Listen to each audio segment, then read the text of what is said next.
Vous allez comprendre que depuis le début de l'année, ce n'est même pas seulement le début de l'année, la situation telle qu'on peut l'évaluer aujourd'hui, après avoir clôturé l'année à ce jour du 2 juillet 2024, l'enseignant a mené une situation tellement difficile, mais par sacrifice et l'amour du pays, l'enseignant a su surpasser les souffrances qu'il est en train de traverser. Et le fruit, aujourd'hui, les enfants ont été proclamés.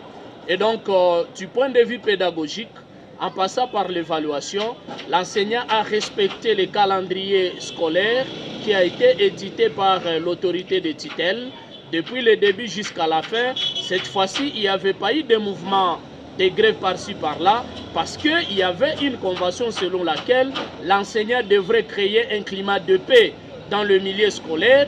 Et de l'autre côté, l'autorité ou le gouvernement devrait faire tout pour remettre l'enseignant dans de meilleures conditions.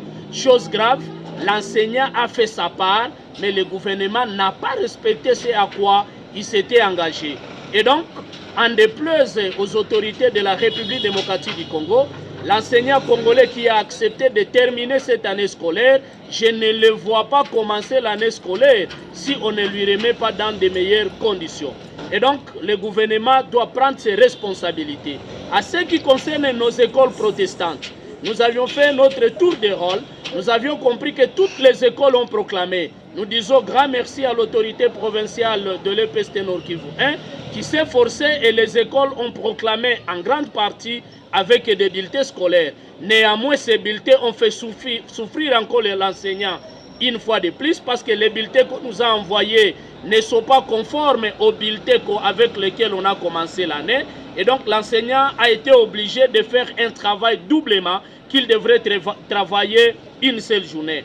Troisièmement, dans nos écoles, nous avions compris que là où il y a encore un grand nombre d'enseignants NP et NI qui ne sont pas pris en charge par le gouvernement congolais, c'est dans les écoles protestantes. Et là, nous disons, avec notre brigade de gestion financière dans les écoles protestantes que nous venons de mettre sur pied, l'année prochaine, le gouvernement doit faire tout pour éviter l'injustice. On ne doit pas privilégier les enseignants d'autres réseaux au détriment des enseignants des écoles protestantes.